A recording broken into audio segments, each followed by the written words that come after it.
Hello, welcome to the Garden Gurus. I'm Trevor Cochran. We have got a fantastic program for you today in a world that's very, very unsure. So we've got something that's really good for you, for the environment, most importantly for your soul. We've got a whole lot of gardening. Here's what's coming up on today's show. Bonnie learns about the Climate Change Alliance at the Royal Botanic Gardens in Victoria. I visit a stunning garden in Austria. And Nige is out and about rejuvenating his soils.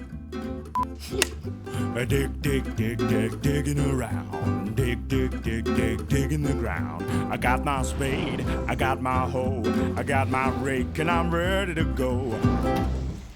There is no doubt that our climate is changing and altering our landscapes and even our plants that we grow. And as gardeners, we often look to the botanic gardens for inspiration.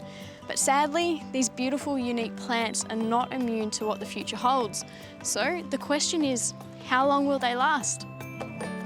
I'm here at the Royal Botanic Gardens of Victoria with Professor Tim Entwistle to learn about a program being run to future-proof the gardens to the predicted climate of 2090. As gardeners, I believe we're trying our best to fight against climate change with the knowledge that we have. But what are some of the things that you're doing here at the gardens? Well, for us in a big botanic garden like this, we can do things I suppose home gardeners find hard to do. We have slightly more resources, but also we have a more complicated garden. So we're trying to grow all kinds of things outside their natural range. And what are some of the ways you're combating those challenges?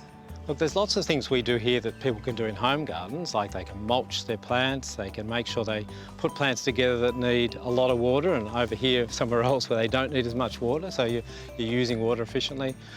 We also, here in the gardens, we can actually get water down deep, so when there's water around and we get storm water from local streets, we can put that deep into the soil so it's there for the hot summer months. So when we're looking at combating and I suppose responding to climate change, we have to think very carefully about what we're planting, very carefully about our old trees, so lots of heritage trees here, 100, 150 years old, and what's going to happen to them as they age, and really interestingly is what do we replace them with that will survive a changing climate. Your beautiful big old oak tree has fallen. Tell us a bit about that. The staff are really sad about this tree loss. Visitors are coming to visit it, to look at it. We've actually left it in place, and we're going to do that for a few more months so people can effectively mourn this beautiful old, it's a white oak. It's been here, we think, about 150 years. The whole tree collapsed. And look, that's a combination of, we can see a little bit of fungal and insect attack. We know it was really tough during the millennial drought.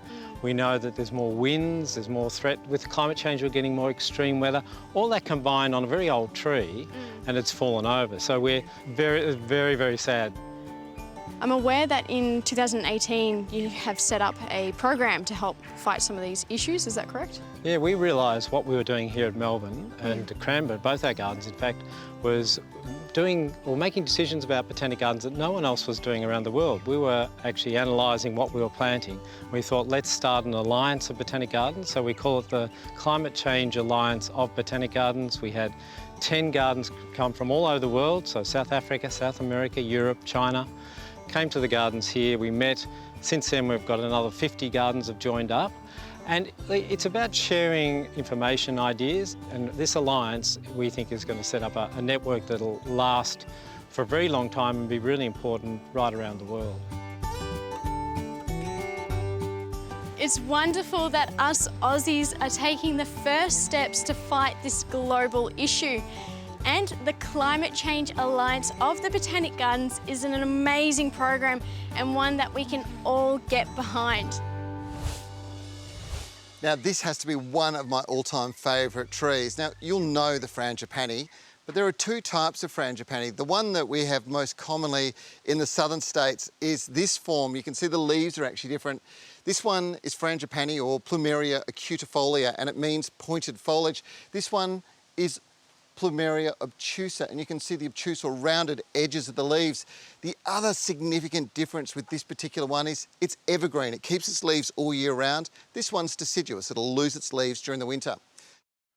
Poor soil quality is one of the biggest issues in the country. It's amazing how many gardens suffer from this fairly easily fixed problem. It's a well-known fact that better soils equal better plants. There are certain elements that plants need to survive and thrive. You've got the big three, nitrogen, phosphorus and potassium, that are essential for all-round growth, and then a range of trace elements that aid health and growth in a more micro form. Healthy soils are full of billions, trillions and squillions of microscopic beneficial microbes that play a vital role in breaking down organic matter and nutrients that plants can then take up. It's really important stuff. In fact, you could make a comparison to the probiotics in your gut, sort of. Tro-40M Rejuvenator has been designed, as the name suggests, to rejuvenate your soil and is the result of over 20 years of dedicated research into the role that beneficial soil microbes play in keeping soils healthy and providing better plants. It's also great for pots and is proudly Australian-made. You've got up to 24 carefully selected beneficial soil microbes and up to 60 minerals that pack a mean punch, giving you hardier plants and beautiful fruits and veggies. And it's this combination of microbes, minerals and controlled release fertiliser that make Tro-40 unique. Tro-40 has an exceptional shelf life where the microbes remain active for up to 11 months after opening the tub, as long as it is stored in a cool, dry place such as your garage shelf. Make sure you water in Tro-40 thoroughly after applying in your garden, as this ensures that the microbes get activated and become your little microscopic helpers in your garden soils. You can also get your Tro-40 in liquid form, which goes to work immediately. Just follow the rates on the label. And all of this gear is completely environmentally river and reef safe. Beautiful. I love this time of year because I can get my creative hat back on and start some garden projects. And now that the weather has cooled down, it's the perfect time to start planting. And there's one garden project that I've been wanting to do for a little while now. I've had this wine barrel hanging around in the garden for a little while, just waiting to become a feature. And I've been inspired by beautiful combination planters. So that's exactly what I'm going to do with this today. And I've picked out a whole bunch of beautiful plants to make a nice autumn display. First up, I have made sure that I've drilled a few drainage holes into the base of the barrel. And to fill it up, I've chosen to use a premium quality potting mix. Just look for the red ticks on the bag and you'll know it's the good stuff. Fill the barrel to about 1/2 foot from the top. I just love using grasses as the main focal point in a mixed combo because they can add a lot of height and texture. I've picked out this one here. This is Miscanthus and they come in all sorts of forms. This has a nice variegated leaf and they'll eventually produce soft, fluffy flowers, which I love. So I've got my height for my container, which I'm really happy with, and next is the mid layer. And I'm using a whole bunch of plants to add that cottage feel to the garden. And first up, we've got the Achilles, which are really nice for their height, but they also have these really soft pastel colors. And then we've got the Astilbe, which is a favorite of mine. It has this beautiful soft pink flower, but the foliage is a really nice contrast in a combination like this one. And then we've got the Echinacea at the front, which is a beautiful one for the bees. They absolutely love it and it's a real splash of color.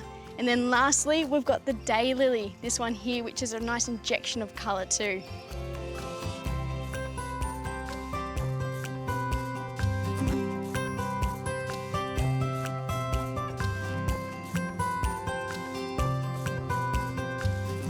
When you're making a combination pot, you'll need your thriller, your fillers, and then your spillers.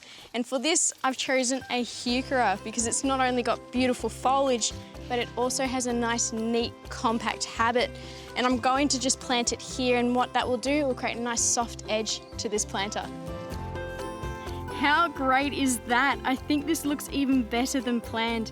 You can have so much fun with larger containers in the garden by creating seasonal displays just like this one.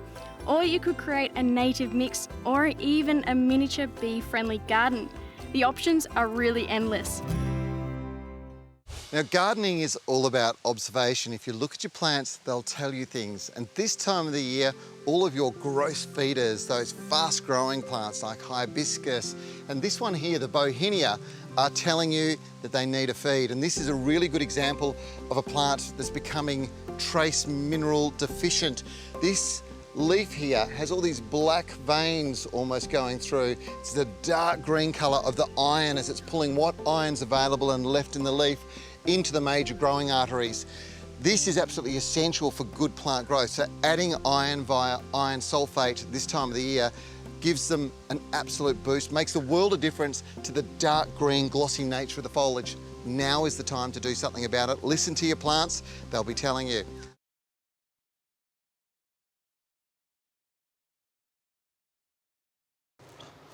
This year's going by so quickly, I can't believe that Easter is almost upon us. But you know what that means? Here comes the bunny and the chockies. Now, some people like to go away for the Easter weekend, and others, like myself, see it as the perfect opportunity to get a few things done around the home and have some fun at the same time.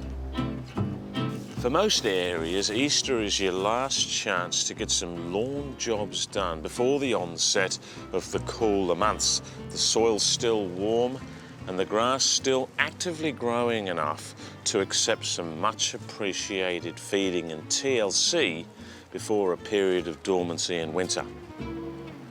You don't need a lot of time to give your lawn a bit of autumnal love, much needed after the summer madness. Compaction is common due to wear and tear, but it's fairly easily fixed. You can use a garden fork like this, just push it in at regular intervals and wiggle it about, or you can use a spiked roller or hire a coring machine for larger areas.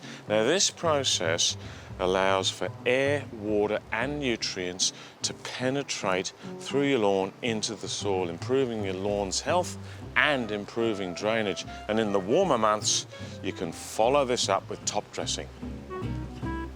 If you want to use Scott's Lawn Builder Top Dress, apply very lightly to areas that need it. Sunken sections, holes and bare patches. Don't go too thick. It's not just a top dressing mix, it also contains slow-release fertiliser, a wetting agent, and it's boosted with iron for a greener, healthier lawn. Most important and not to be missed is your autumn fertilising, and it's really quick and easy to do. You can broadcast and sprinkle by hand, or for a more even and faster distribution, use a spreader. This feeding boosts your lawn's health with much-needed nutrients. Lawn Builder uses a patented time-release technology that ensures the nutrients are released slowly and evenly over a 3-month period, ensuring stronger roots and a healthier lawn. Ever wondered why professional playing fields are lush and green in winter? Lawn Builder Lawn Thickener will complement your existing lawn by growing lush and green in winter when your lawn is dormant. So there you go, folks. What a great Easter weekend project. Now we've taken care of the lawn, it's time to have some fun. Isn't it, Daisy? Hey. After such a hot summer, it isn't uncommon for our soil to suffer as well. And one of the biggest things that can happen is that the soil will become hydrophobic. And what this means is that there's a buildup of clay residue, which covers the soil particles, making them repellent to water. And it's quite a common issue and it is easy to fix. But another thing that can happen over summer is that there will be rapid drying out of that soil, so not enough moisture going into it. But it is very easy to fix, so let me show you how. A way to test to see if your soil has become hydrophobic over the summer is to pour some water on the soil's surface. This can be in the garden or on potted plants. And what you'll find is that the water beads and rolls off the surface, or simply just sits there and doesn't absorb through. Using a wetting agent is one of the quickest ways to treat your soil if it has become hydrophobic. So the one I've picked up is Sea Salt Super Soil Conditioner, and I'm going to use about 100 mils to a 9-litre watering can, and I'll apply that once every 2 weeks until the soil improves. Another great way to fix the soil is to add well-aged compost and animal manures, as this will help revitalise that tired soil. But if you don't want to get your hands dirty, don't worry, you don't have to. You can use this instead. This is the liquid compost, and it works exactly the same way. And you know what? It'll give your plants a little bit of a boost too. If you have hydrophobic soil, it isn't ideal, but it can be fixed with a little bit of work.